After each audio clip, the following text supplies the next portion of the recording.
Hola a todos. Gracias por ver este video. Subo contenido nuevo cada día y me esfuerzo para que las historias les lleguen al corazón. Si te gusta, suscríbete y dale like.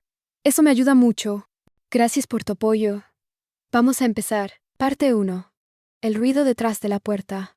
El golpe resonó tan fuerte que a Clara casi se le cayó el bolso de las manos. Un estrépito metálico, como si algo pesado hubiese chocado contra el suelo. Venía de su habitación. Por un instante pensó que había dejado la ventana abierta y el viento había tirado algún libro.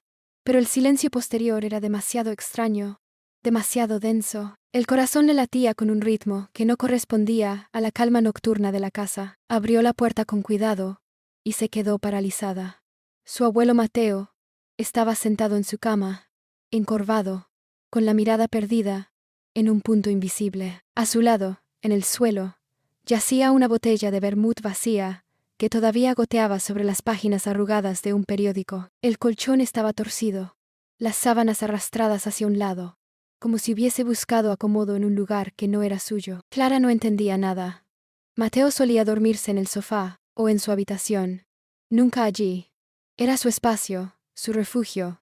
Y verlo así, en medio de sus cosas, la desconcertó. Dio un paso adentro, temiendo que se desplomara. Pero él levantó la cabeza un instante y balbuceó algo incomprensible. Su rostro estaba cansado, los ojos entrecerrados. «Abuelo», susurró Clara, con la voz temblando más de lo que quería reconocer. Antes de que pudiera acercarse más, alguien rozó su hombro. Era Andrés, su compañero de trabajo, que la había acompañado hasta casa. Ella lo había olvidado por completo en medio del sobresalto. Él se inclinó y, sin previo aviso, la besó. Clara se apartó de golpe, el corazón ahora desbocado por una mezcla imposible de emociones. Giró hacia su abuelo, que comenzó a toser débilmente, y entendió, con una certeza que la dejó helada, que esa noche nada sería como antes. Parte 2. El peso del silencio. Mateo se recostó de nuevo sobre la cama, y cerró los ojos como si nada hubiera pasado.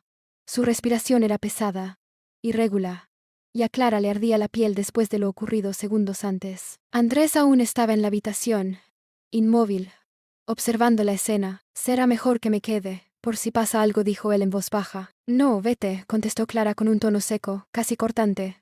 No quería explicaciones, ni preguntas, ni que nadie más viera esa fragilidad que la estaba desarmando por dentro. Andrés la miró con cierta incredulidad.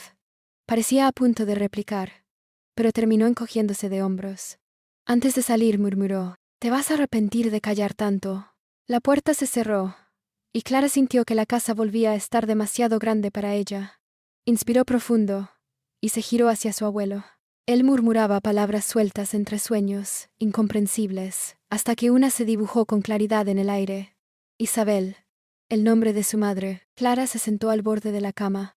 Miró a su abuelo con una mezcla de rabia y ternura. ¿Por qué tenía que ser precisamente en su habitación? ¿Por qué siempre arrastrando consigo ese peso que nadie quería nombrar? Desde la ventana entreabierta llegaban voces de la calle. Una discusión entre vecinos. Una radio encendida demasiado fuerte. El ladrido de un perro. Todo era ruido, presión, recordándole que el mundo seguía avanzando sin esperar a nadie. «Abuelo, ¿qué intentas decirme?», preguntó en un susurro, que se perdió en la penumbra. Mateo no respondió. Solo se acomodó torpemente, como un niño que busca descanso en un lugar extraño. Clara sintió un nudo en la garganta. Sabía que esa noche acababa de empezar, y que aún no había visto lo peor. Parte 3. Confesiones en la penumbra.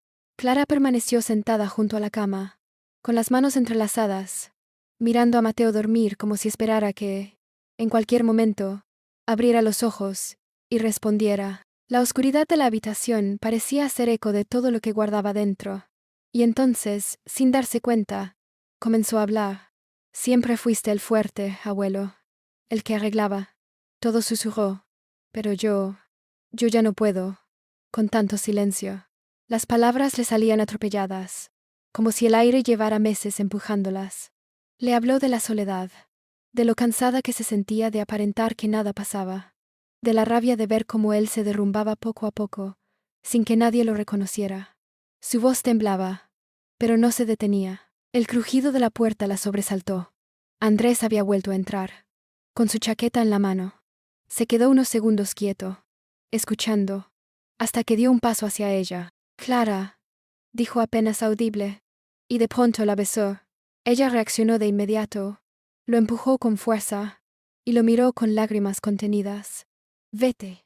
Esta vez de verdad. Andrés, confundido, obedeció. La puerta volvió a cerrarse, dejando atrás un silencio aún más espeso. Clara se cubrió la cara con las manos. Sentía que todo se rompía a la vez. Su refugio, su calma, su confianza. Cuando bajó las manos, notó algo extraño. Mateo había entreabierto los ojos. Fue un instante fugaz, pero Clara juraría que los había visto. Su respiración seguía igual, pausada, pesada, como si nada. «¿Me escuchaste?», preguntó en un murmullo. No obtuvo respuesta. Y esa incertidumbre la dejó más inquieta que cualquier palabra. Parte 4. El reflejo de las miradas. El reloj del pasillo marcaba casi la medianoche, cuando la puerta principal se abrió con un chirrido largo. Clara se sobresaltó. Todavía tenía el corazón agitado por la escena con Andrés. En el umbral apareció Isabel, su madre, con el uniforme arrugado de enfermera, y una bolsa de pan en la mano. El cansancio se le notaba en cada gesto. «¿Qué hace aquí tu abuelo?», preguntó al entrar en la habitación, con una media sonrisa incrédula. Clara no contestó. Señaló con la mirada a Mateo, que dormía inquieto, murmurando frases entrecortadas. Isabel suspiró, dejó la bolsa sobre la mesa y se acercó a la cama. Con un gesto automático, le colocó la manta sobre los hombros y murmuró: «Siempre haces lo que quieres, papá». Las palabras cayeron como un peso en el aire. Clara, que llevaba horas conteniendo emociones, no pudo resistir. «Ah, ¿y tú?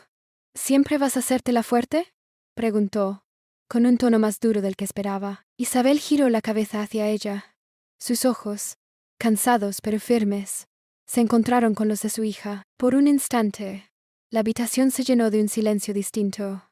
No era la calma del sueño, sino la tensión de una verdad que llevaba demasiado tiempo encerrada. Clara bajó la mirada, sintiendo cómo el nudo en su garganta crecía. Isabel abrió la boca para responder, pero en ese momento Mateo se movió bruscamente. Emitió un sonido extraño, como si intentara articular una palabra.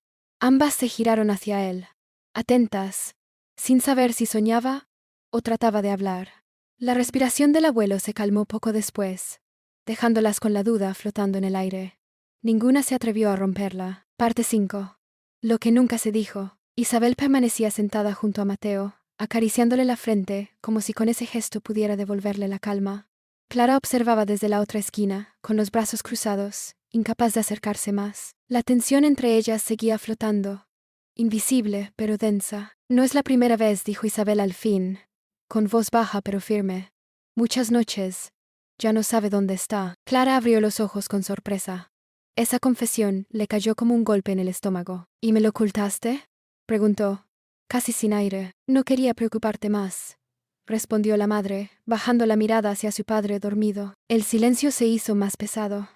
Afuera, un coche pasó rápido por la calle, seguido de una sirena lejana que se perdió entre los edificios. El bullicio nocturno entraba por la ventana abierta. Música de un bar cercano, risas desordenadas, el portazo de alguna puerta. Dentro, todo era inmovilidad. Clara se acercó al cristal. Desde allí, vio el reflejo de su propio rostro, desfigurado por la penumbra. «No quiero acabar igual», susurró, aunque no estaba segura de a quién se lo decía. A su madre, a su abuelo, o a sí misma. Isabel levantó la vista. Sus ojos tenían un brillo extraño, mezcla de cansancio y resignación. Quiso responder, pero se contuvo. El silencio entre ambas parecía más elocuente que cualquier frase. Detrás de ellas, Mateo se movió apenas, como si quisiera incorporarse. Clara giró la cabeza de golpe, con el corazón acelerado. ¿Había escuchado todo? Parte 6. La nota en la quietud. Al amanecer, Clara se despertó sobresaltada en el pequeño sillón junto a la ventana. La luz de la mañana se filtraba en haces dorados, dibujando sombras alargadas sobre las paredes. La habitación estaba vacía. No había ni rastro de Mateo ni de Isabel. El silencio era absoluto, apenas roto por los sonidos lejanos de la ciudad despertando.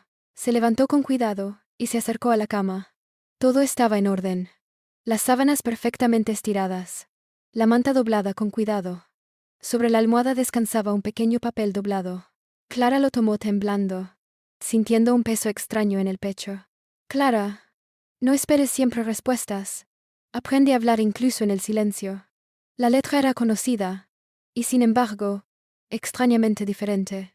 No estaba firmada, o tal vez la firma se había difuminado en los pliegues del papel. Se quedó inmóvil unos segundos, leyendo y volviendo a leer. No sabía si era un mensaje de su abuelo, de su madre, o simplemente un recordatorio que ella misma había necesitado escuchar. Un escalofrío recorrió su espalda. Era como si alguien hubiera tejido todas las emociones de la noche en esas pocas palabras. Miró por la ventana hacia la calle. La ciudad comenzaba a llenarse de movimiento, de pasos apurados, de coches y conversaciones que seguían su ritmo implacable. Y aún así, la quietud de la habitación la hacía sentir que estaba sola, pero acompañada al mismo tiempo. Clara respiró hondo y sonrió suavemente. Una mezcla de alivio y sorpresa la inundó. Por primera vez entendió que no siempre hay que esperar respuestas, que algunas veces basta con dejar que las palabras salgan, aunque nadie las escuche. Se sentó junto a la ventana, sosteniendo la nota en las manos, y por un momento, todo pareció en su lugar. El ruido de la ciudad, la luz cálida, el eco de lo que había pasado. La incertidumbre permanecía, pero ya no le asustaba. Había algo liberador en el misterio, en la posibilidad de que no todo debía ser explicado. Con una última mirada a la habitación silenciosa, Clara susurró: «Gracias». Y el viento entró por la ventana, llevando consigo un suspiro que parecía abrazarla desde lo imposible. Fin de la historia.